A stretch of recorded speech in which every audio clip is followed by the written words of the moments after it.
निकलने वाले हैं। 6.6 करोड़ साल पुरानी एक ऐसी महाकाव्य जैसी यात्रा जो मानवता के असली उद्गम की कहानी है। ये सिर्फ कोई आम कहानी नहीं है, बल्कि ये हमारे वजूद, हमारे संघर्ष और कभी हार ना मानने वाले जज्बे का सबसे बड़ा सबूत है। आइए इस सफर की शुरुआत करें। लेकिन इंसानियत की शुरुआत को गहराई से समझने से पहले चलिए एक बहुत ही क्लासिक पहेली पर नजर डालते हैं। पहले मुर्गी आई या अंडा? अगर अंडा पहले आया तो बिना मुर्गी के वो कैसे आया, और अगर मुर्गी पहले आई तो वो बिना अंडे के कैसे पैदा हुई? है ना उलझाने वाला सवाल। ठीक यही सवाल हमारे अस्तित्व के सबसे बड़े रहस्य से जुड़ा है। अगर हर कोई अपने माता पिता से जन्मा है, तो इस पूरी ऐतिहासिक श्रृंखला की सबसे पहली कड़ी कौन थी?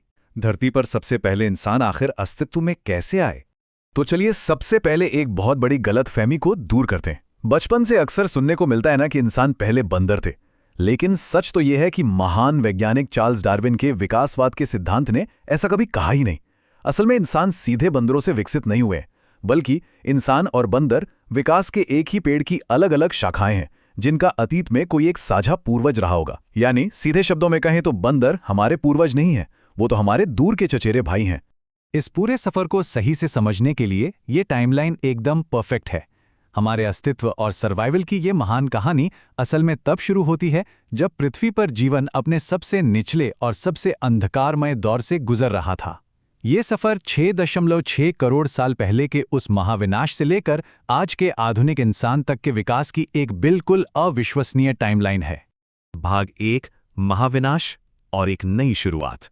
जरा 6.6 करोड़ साल पीछे चलकर उस प्रलयनकारी समय की कल्पना करते हैं।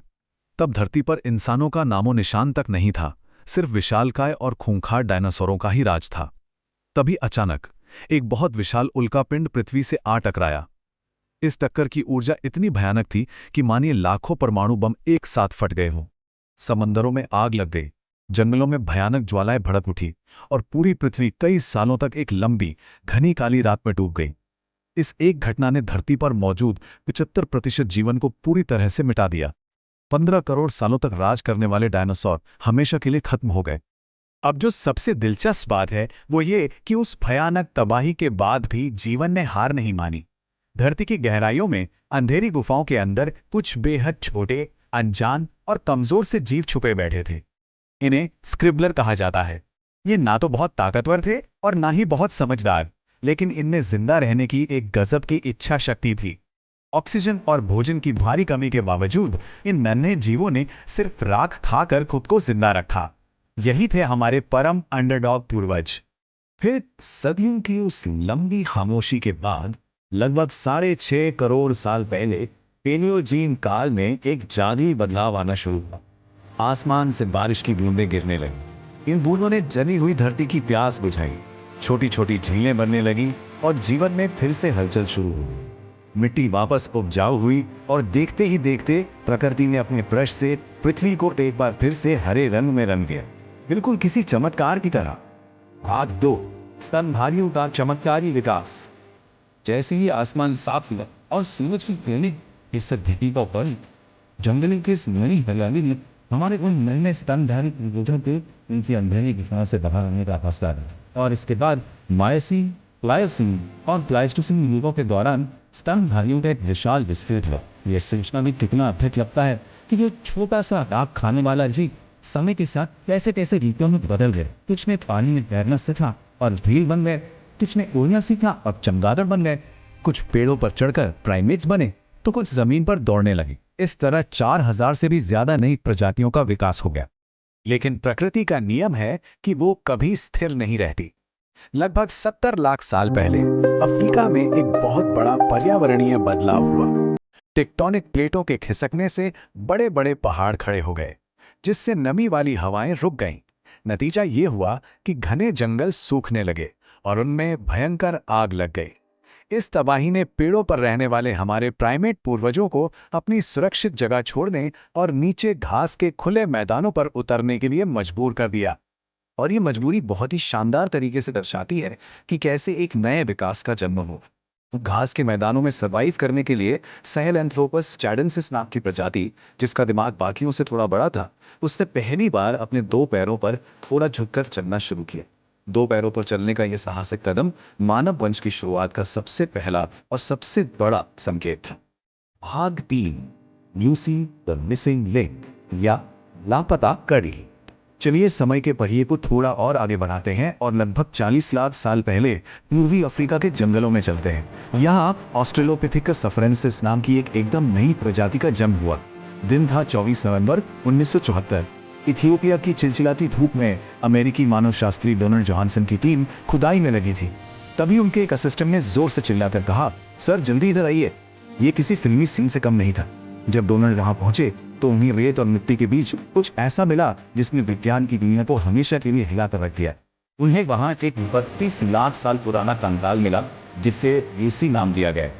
दिलचस्प बात यह है कि यह नाम उस वक्त वहां दर्ज है बीटल्स के एक मशहूर गाने Lucy in the sky with diamond से प्रेरित था। लूसी कोई आम जीवाश्म नहीं थी। उसके पैरों की हड्डियां साफ बताती थी कि वो इंसानों की तरह सीधे चलती थी, जबकि उसके लंबे हाथ और मुड़ी हुई उंगलियां इशारा करती थी कि वो बंदरों की तरह पेड़ों पर भी मजे से चढ़ सकती थी। असल में लूसी ही वो अंतिम मिसिंग लिंक या लापता कड़ी थी जिसने ये साबित कर दिया कि हमारा विकास बंदरों से एक सीधी रेखा में नहीं हुआ है, बल्कि हमारा इतिहास एक बहुत ही जटिल पारिवारिक पेड़ का हिस्सा है। भाग 4, धरती पर पहले इंसान। लूसी की इस खोज ने विकास की कई नए दरवाजे खोल दिए। 6.6 करोड़ साल पुराने इस विकासवादी पेड़ की इसी शाखा से आगे चलकर लगभग 25 लाख साल पहले होमो हैबिलिस नाम की प्रजाति सामने आई। इन्हें हैंडमैन या औजार बनाने वाला मनुष्य कहा गया। ये धरती के पहले ऐसे जीव थे जिन्होंने पत्थरों को बाकायदा तराश कर काम के हथियार और औजार बनाना शुरू किया। इनकी असली सुपर पावर कोई भारी भरकम शरीर या शारीरिक ताकत नहीं थी, बल्कि कुछ नया आविष्कार करने की इनकी गजब की रचनात्मक क्षमता थी। विकास का ये पहिया तेजी से घूमता रहा। इसके बाद अफ्रीका के मोरक्को में स्थित जेबल इरहोद की गुफाओं में एक बहुत ही स्मारकीय खोज हुई।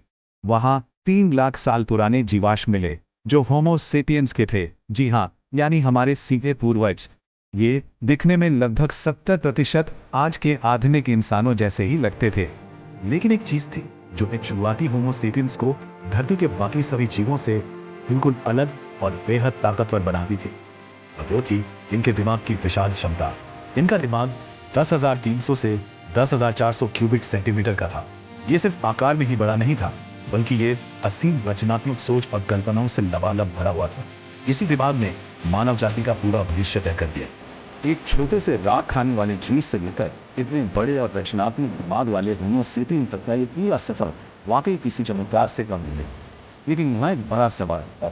बिना तेज पंजों और नुकीले दांतों वाले 3 कमजोर शुरुआती इंसानों ने खूंखार जंगली जानवरों के बीच सर्वाइव कैसे की? उन्होंने आग को कैसे काबू किया, आशाएं कैसे करी और आज इन विशाल जटिल सभ्यताओं की नींव कैसे रखी? इस एक्सप्लेनर के अगले भाग में हम इसी रहस्य से पर्दा उठाएंगे। ये रोमांचक सफर अभी बाकी है। हमारे साथ जुड़े रहने के लिए बहुत बहुत धन्यवाद।